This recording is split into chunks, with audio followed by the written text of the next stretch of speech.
Exercise 8.1 का first question देखते हैं। फर्स्ट क्वेश्चन में बोल रहा है find the ratio of the following. यहां पर हम लोगों को रेशियो फाइंड आउट करना है। कुछ क्वेश्चंस दिए हुए हैं जिसमें से पहला दिया है speed of a cycle 15 kilometre per hour to the speed of scooter 30 kilometre per hour. एक साइकिल है जिसकी स्पीड 15 किलोमीटर पर आवर यानी कि वो 1 घंटे में 15 किलोमीटर चल रहा है, और एक स्कूटर है जिसकी स्पीड 30 किलोमीटर पर आवर यानी कि वो स्कूटर 30 किलोमीटर पर आवर की स्पीड से 1 घंटे में 30 किलोमीटर की स्पीड से चल सकता है।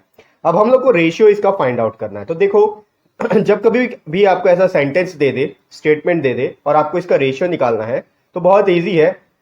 2 देखना है आपको। 2 के पहले जो चीज दिया हुआ है वो नंबर पहले आएगा, 2 के बाद जो चीज दिया हुआ है वो नंबर बाद में आएगा। हम लोग को यहां पर साइकिल इज टू स्कूटर का रेशियो फाइंड आउट करना है। ठीक है, speed of cycle is to speed of scooter का। तो पहले देख लेते हैं क्या क्या दिया हुआ है। स्पीड ऑफ साइकिल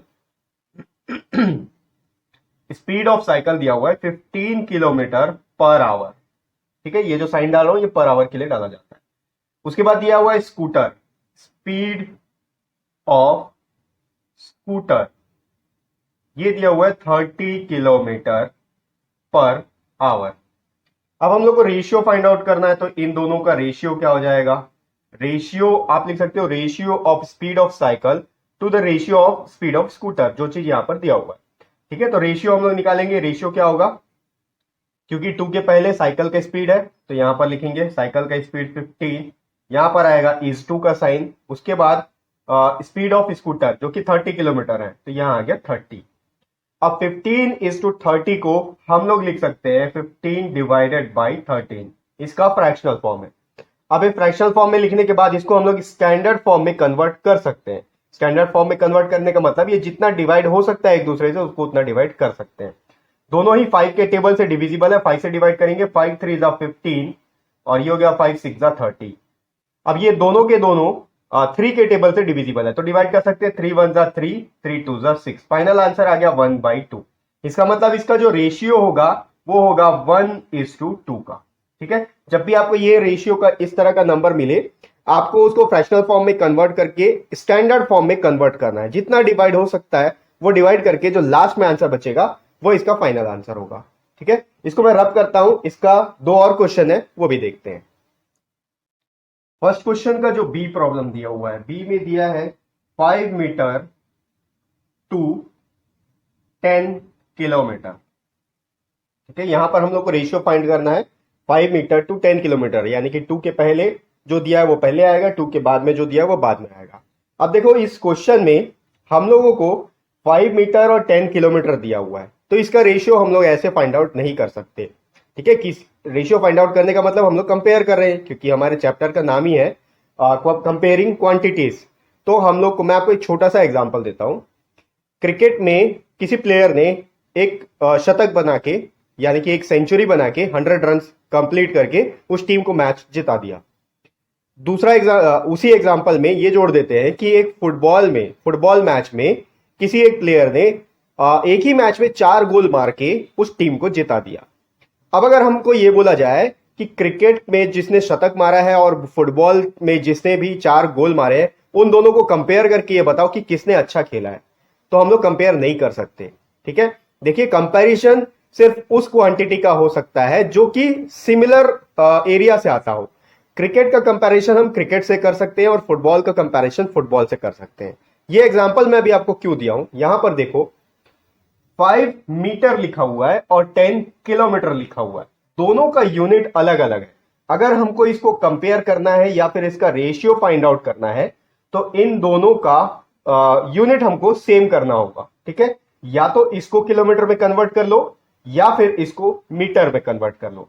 अच्छा ये होता है कि बड़े यूनिट को हमेशा छोटे यूनिट में कन्वर्ट किया जाए। ठीक है, किलोमीटर मीटर से बड़ा होता है तो इसको हम लोग छोटे यूनिट में यानी कि मीटर में कन्वर्ट करेंगे सबसे पहले। तो देखो यहां लिख सकते हैं अपन we know that 1 kilometre is equals to 1000 metre.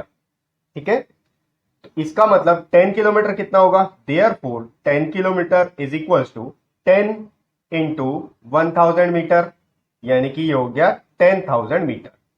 अब हमारे पास दोनों ही नंबर मीटर में आ चुका है, इसका भी यूनिट मीटर है, इसका भी यूनिट मीटर है। अब इन दोनों का कंपैरिजन किया जा सकता है, ठीक है।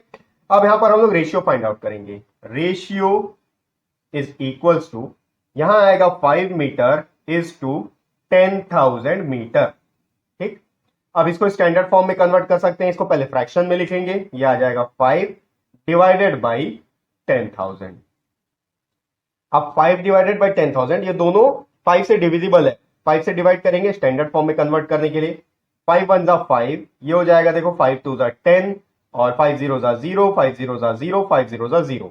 यहां आ गया 1 बाई 2000, यानी कि जो इसका रेशियो होगा, इन दोनों का रेशियो होगा 1:2000 का होगा, ठीक है। आपको याद रखना है हमेशा दो क्वांटिटीज को कंपेयर करने के लिए उनका यूनिट सेम होना चाहिए, सिमिलर यूनिट होगा तभी आप कंपेयर कर सकते हो, ठीक है। देखो क्लास 7th में एक बच्चे को 98% मार्क्स मिला है और क्लास 8th में एक बच्चे को 95% मार्क्स मिला है, तो आप दोनों को कंपेयर नहीं कर सकते हो कि कौन ज्यादा अच्छा पढ़ता है, ठीक है, क्योंकि एक क्लास 7th में और एक क्लास 8th में अगर आपको कंपेयर करना है तो दोनों के दोनों या तो क्लास 7th में होना चाहिए या क्लास 8th में होना चाहिए, बस वही चीज है यहां पर, ठीक है। अब अपन लेते हैं इसका थर्ड क्वेश्चन। नेक्स्ट इसमें सी पार्ट में दिया हुआ है 50 पैसे टू 5 रुपीस। अब यहां पर भी सेम चीज है, देखो दोनों का यूनिट अलग अलग है, ये पैसे में है और ये रुपीस में है, तो या तो दोनों को पैसे में कन्वर्ट कर लो या दोनों को रुपीस में कन्वर्ट कर लो। तो इजी और अच्छा ये रहता है कि जो बड़ा वाला यूनिट है उसको छोटे यूनिट में कन्वर्ट किया जाए।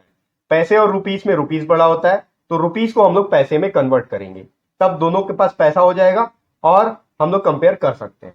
तो यहां फिर से सिमिलर, वी नो दैट